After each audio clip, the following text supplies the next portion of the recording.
बिस्मिल्लाहिर्रहमानिर्रहीम।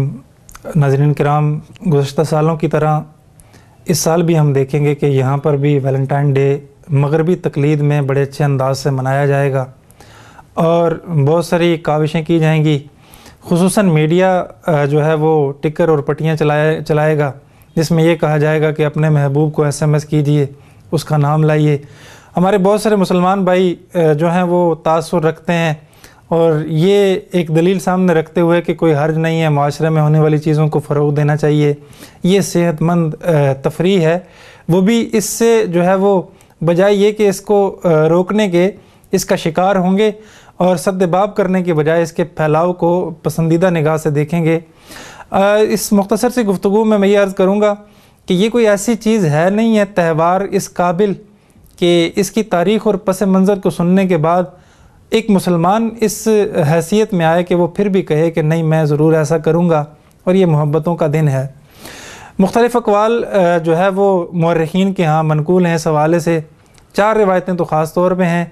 पहली उन चारों रिवायतों को अगर हम देखें एक एक ज़ाविये निगाह से, तो मैं एक आकिल और अक्लमंद शख्स के लिए ये कहने पर हक़ बजानिब हूँ कि कभी भी उसके तसव्वुर में भी इसके बारे में कोई अच्छा कलमा निकल सकता है, बल्कि वो इसको बहरहाल बुरा ही जानेगा। वैलेंटाइन की इब्तिदा मुख्तलिफ हुई। एक इब्तिदा तो इसकी ये है कि एक पादरी जो था सेंट वैलेंटाइन नाम का, वो और एक नन जो राहिबा थी औरत, वो इकट्ठे गिरजे में थे, कलीसा में थे और जवान भी थे। चूँकि उनके यहाँ कलीसा में ये पाबंदी थी कि वो निकाह नहीं कर सकते और इस किस्म का सिनफी मिलाप नहीं कर सकते, लेकिन चूँकि जज्बात बरंगेख्ता होते रहते थे, वो पाबंदियाँ जो इस्लाम ने लगाई हैं कि गैर महरम को मत देखो, चूँकि उनके यहाँ नहीं थी। बहरहाल वो कोई हल जब नज़र नहीं आया तो उसने उस राहिबा को कहा, मजबूर किया, तो उसने उसको डराया ये कहकर कि ये गुनाह है, कलीसा के रिवायात के ख़िलाफ़ है। सेंट वैलेंटाइन ने कहा कि आज इसकी इजाज़त है और इस पर कोई गुनाह नहीं है। यूँ उन्होंने अपने लिए एक जवाज़ घड़ा और उस पर अमल किया, चूँकि उनके पास कोई मजहबी तालीम नहीं थी। और जब मजहबी तालीम से हम आरी होकर ख़ुद साख्ता दीन की तशरीह करेंगे तो फिर नतीजा यही निकलता है। यूँ उन्होंने सिनफी मिलाप किया और हद से गुज़र गए। जब हद से गुज़र गए तो चूँकि कलीसा की रिवायत के ख़िलाफ़ था। ईसाई भी अपने दौर में बेहद बुनियाद परस्त थे और दीन पे अमल करने में इतने पुख्ता थे कि उन्होंने इस जुर्म की सज़ा के तौर पर इन दोनों को कत्ल करवा दिया। और ये 14 फरवरी ही का दिन था।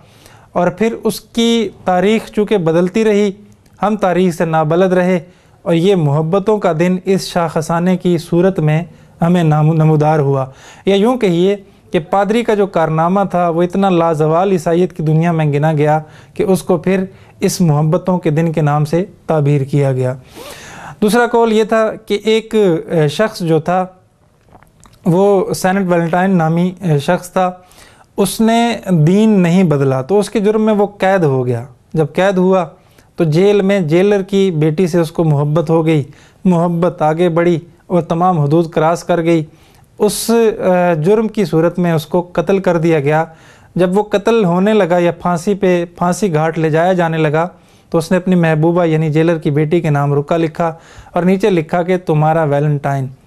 14 फरवरी ही को उसको फांसी दी गई, 14 फरवरी 279 ईस्वी।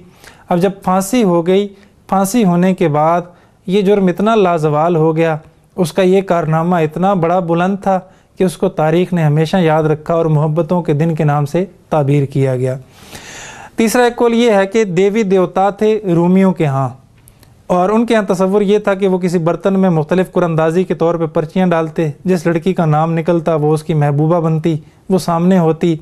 ये यूँ करते कि अपनी कमीज़ की आस्तीनों पे अपनी महबूबाओं के नाम लिख कर इकट्ठे होते और फिर यूँ करते कि रफ़ीक़ा हयात चुनते। वो भी 14 फरवरी ही का दिन था।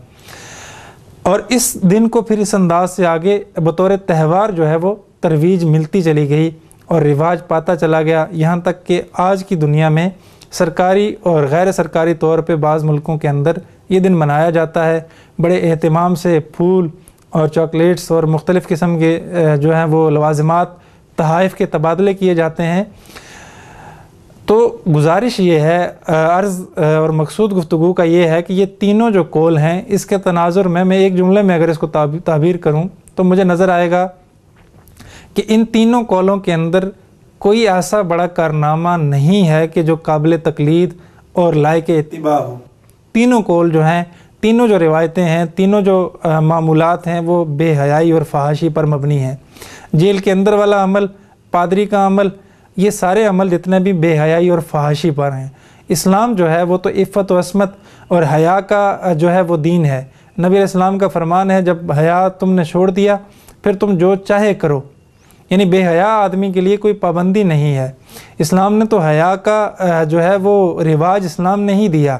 بے حیائی جب اسلام میں ممنوع ہے تو کیسے ممکن ہے کہ اسلام بے حیائی اور فحاشی کے دروازوں کو پسند کرے؟ یہ بے حیائی اور فحاشی کا پہلا دروازہ ہے جس میں نوجوان لڑکے نوجوان لڑکیاں ایک دوسرے کو پسند کرنے کا محض ڈرامہ اور اس ڈرامے کو تقویت دے رہے ہیں۔ یہ ڈرامہ میں نے اس لیے لفظ استعمال کیا کہ 2016 کے اندر بینکاک میں، اسی طرح جو ہے انڈیا کے اندر بجرنگ بلی جو وہاں کی شدت پسند تنظیم ہے، جب موقع پر ویلنٹائن ڈے منانے والوں کو پکڑا اور انہیں کہا کہ تمہاری شادی کروائیں گے، تو بہت سارے جوڑوں نے انکار کر دیا، جس سے یہ رزلٹ نکلا کہ یہ محض بے حیائی، فحاشی اور ایک بڑے برے گناہ کا اقدام ہے، اس کا رستہ ہے۔ جب اسلام دیگر فحاشی کے سارے دروازے بند کرتا ہے تو اسلام کیسے اس کی ترویج اور اشاعت کا جو ہے وہ اس کے لیے رستہ کھول سکتا ہے اور یہ کہہ سکتا ہے کہ اس کو منانے میں کوئی حرج نہیں، شدت پسندی ہے اسلام کے اندر؟ تو محترم اور محترمات، شدت پسندی اسلام میں نہیں ہے۔ اسلام تو عفت و عصمت کا، حیا کا دین ہے۔ میرے آپ کے اندر اور وہ سارے مسلمان جو اس میں اسلام میں کمی ڈھونڈتے ہیں، حقیقت میں ہوتا یہ ہے کہ وہ اپنے فعل کے لیے اسلام سے جواز تلاش کرتے ہیں کہ چونکہ میں نے یہ گناہ والا فعل کرنا ہے تو اس کے لیے اجازت ہونی چاہیے۔ وہ اجازت کیسے ہونی چاہیے؟ وہ اسلام تو چونکہ پابندیاں لگاتا ہے، یہ سارے دروازے بند کرتا ہے، تو اجازت کی صورت وہ ان طریقوں سے نکلتی ہے کہ جی یہ صحت مند تفریح ہے، اس کو منانے میں کوئی حرج نہیں، جی یہ معاشرے کا رواج ہے۔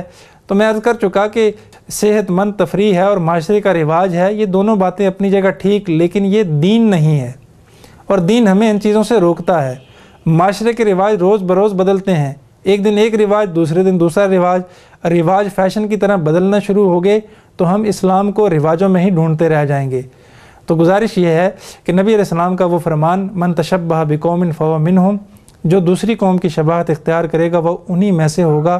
کاش کہ ہم حقیقی مسلمان ہوتے، ہم اتنی پستی میں نہ جاتے کہ ہم اوروں کی شباہت اختیار کرتے اور کل قیامت کے دن نبی علیہ السلام سامنے کھڑے ہوں اور ہم کافروں کی فہرست میں ہوں، ہمارا نام بھی اسلام والا ہو، والد اور دادا بھی مسلمان ہوں، کہیں ایسا ممکن نہ ہو کہ ہم وہاں پر کافروں کی صف میں ان کی شباہت اختیار کرنے کی وجہ سے چلے جائیں۔ اللہ تعالیٰ سے دعا ہے اللہ تعالیٰ ہمیں حقیقی دین کی سمجھ عطا فرمائے اور کافروں کے ان تہواروں سے بچ کر حقیقی اسلامی تہواروں کا پابند بنائے اور انہی کے منانے پر اکتفا کرنے کی توفیق عطا فرمائے۔ وآخر دعوانا ان الحمد للہ رب العالمین۔